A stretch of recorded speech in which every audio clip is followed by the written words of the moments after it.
So, good afternoon. This is Corrine Corley. I am driving south on Jackson Slough, which is a road that comprises let me think about this, west end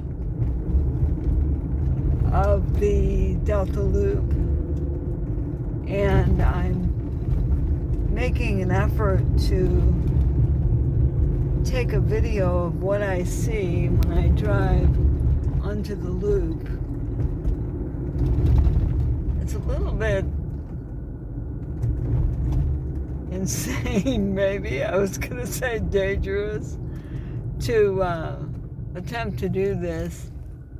My friend Noah would probably describe it as a statutory violation of some kind. So I've just zoomed in on Mount Diablo, and what put me in the mind of doing this is that when I drove to the store earlier today, I noticed that there were, oh man, look at the geese. Can you see them? I noticed that there were 3 red-tailed hawks on 3 poles in a row. Here comes a car. I have to stop gawking and drive. And so, I'm going to see if I can encourage him to go around me. I'm going to pull over and let him go around me. So when I was driving this way earlier to go to the store, I noticed 3 red-tailed hawks on, and those are snow geese, by the way. So there was one on each pole in a row. I passed one, and up ahead I see another one. It's a very rough road, as you can probably tell. There's Mount Diablo. There's another hawk. And I thought, wouldn't it be nice if I had one of those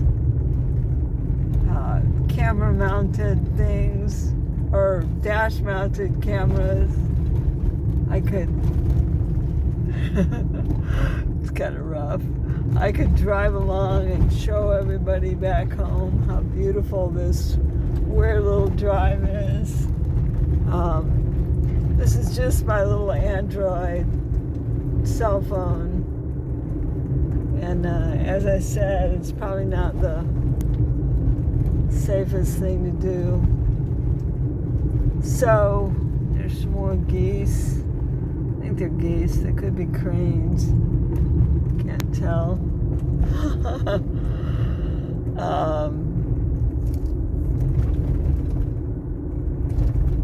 So what we're coming up to is Brandon Island Road,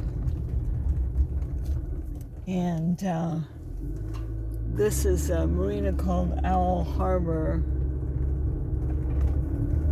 It's a pretty nice marina. I'm gonna zoom back out. You're getting oh well, that's not too bad.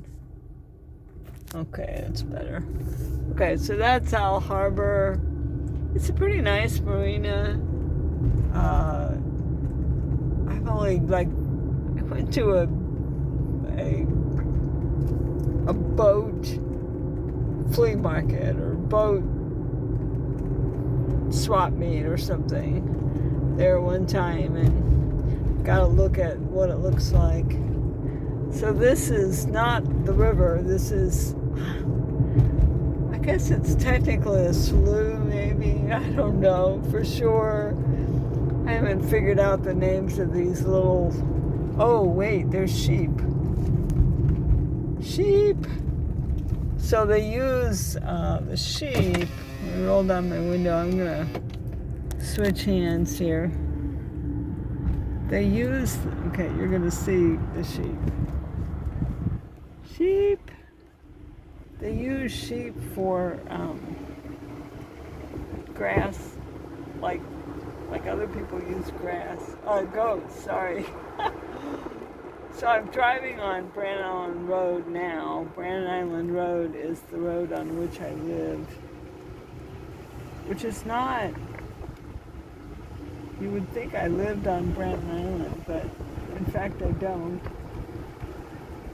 There's no car coming. I'm going to see if I can show you the sheep really slowly. Sheep! If I slow down too much, a sheepdog will come up and snarl at me. So, anyway, I live on Andros Island. Shift over, and I think that might be called Brothers Island Marina or something like that. Two Brothers Marina. No, that's probably a hamburger place. No, that's Five Guys. Anyway, it's like Brothers Marina, Brothers Island Marina, I'm not really sure. Actually, it changed names recently. They roll the window back up because you're going to hear a lot of highway noise. So I'm on the California Delta Loop. So Park Delta Bay, where I live, is basically at mile 5 on a 10-mile loop.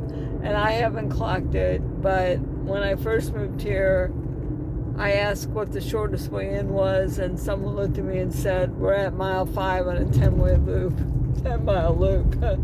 Like, I should have known that, and why would I ask the shortest way? Because it's equidistant.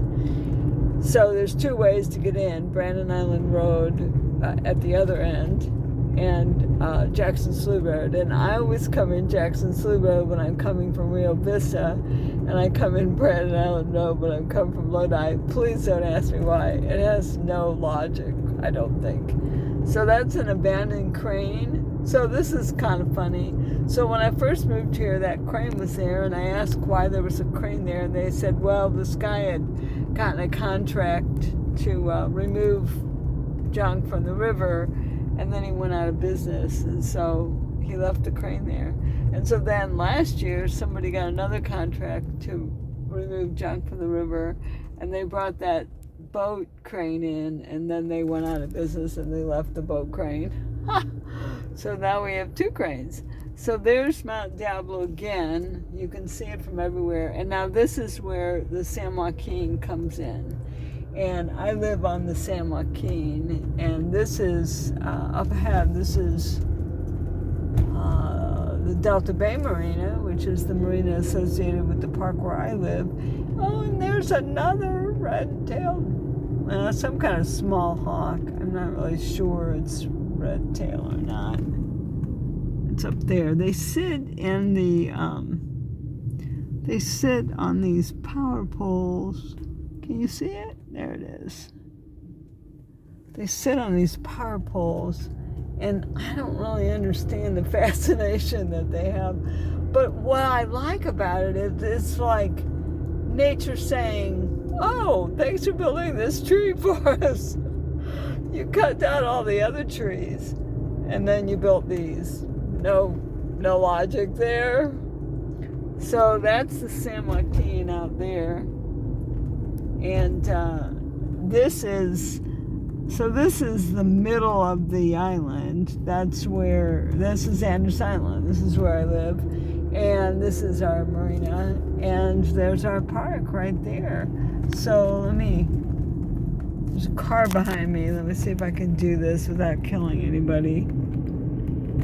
So you're going to see the tiny houses. I don't know if it'll focus. It's not really focused, but there's a car behind me. So there's my tiny house right there with the blue roof. So this is the route that I take when I come home. There's our marina. General store is actually closed right now. They're remodeling it, I think. So if you want to see what 65-mile-an-hour winds do, there's our sign, one of our two signs, blew down in the 65-mile-an-hour wind. There's the other sign. And here's my route into the park. This is what I saw the first time I came to the park. It said park. Actually, I don't think that sign was there. When I first got here, someone's been there a couple years, year maybe.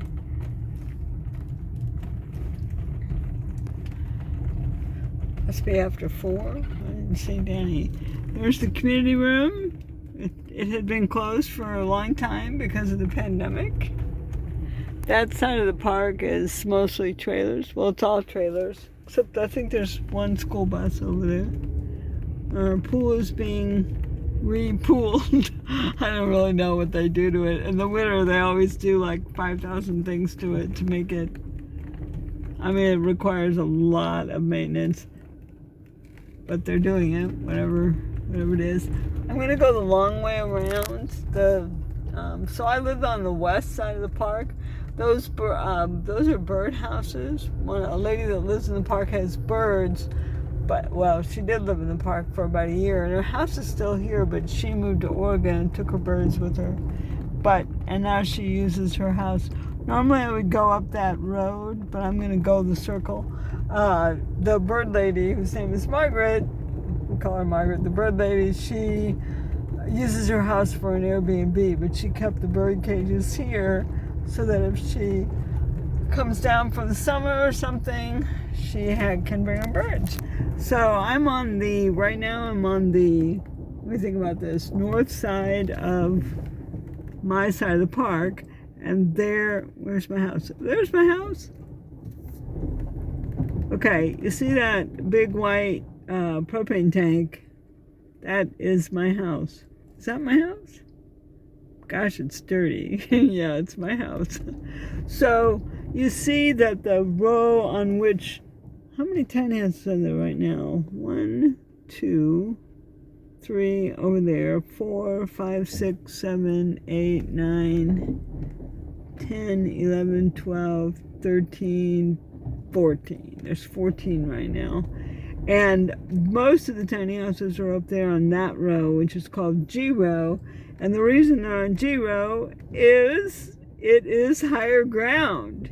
Most of these people that have trailers or RVs can hitch them up to their pick-em-up trucks and drive them out in the event that there's a fire or a flood, neither of which have ever happened since I've been here, but which do happen.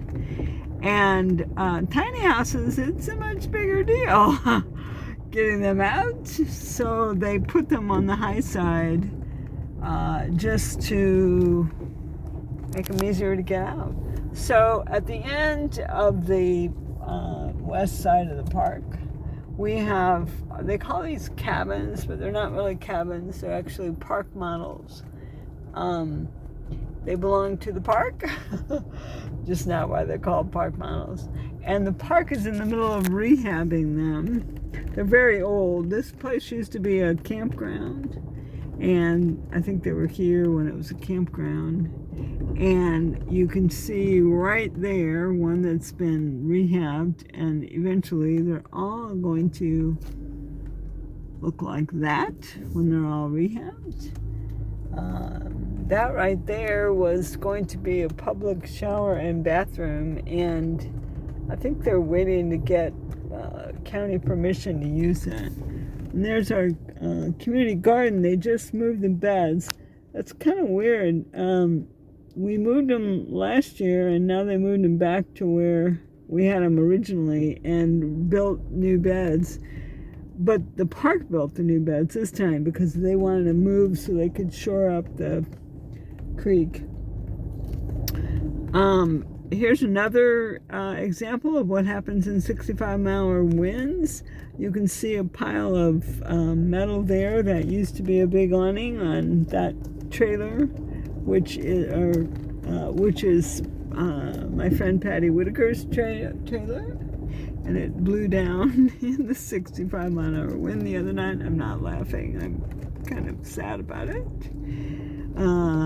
This was where my friend Louie and Helix had their tiny house. They moved to Florida to a tiny house community there.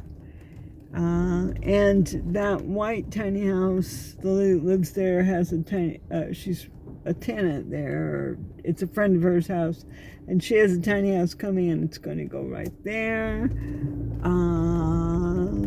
That is an 18-foot tiny house, in case you want to see what a tiny house looks like. And I love this house. This is gorgeous inside and out. That little tiny house is cute. This is the one that most recently came. It's 34 feet, in case you want a comparison. They lived in that scamp. That's Melissa. They lived in that scamp for like 11 months while their house was being built. And this is a container house. This was built in Missouri. I'm not sure where. These folks that live in this Winnebago are also having a tiny house built. This greenhouse belongs to my friend Lori, but she's not living in it. She has a tenant in it. She's living in Pleasant Hill near her daughter. This is gorgeous inside. Really big house, and that's like 400 square feet. The brown one over there are the same size. They're about 399 square feet. 400 square feet is the official top limit to be considered tiny. And here we are at my house, and you can see my Chiefs flag, go Chiefs, my Biden-Harris yard sign, and my coexist sign, and we're home. So thanks for spending a few minutes of my tiny life with me, and I will see you next time. Go Chiefs!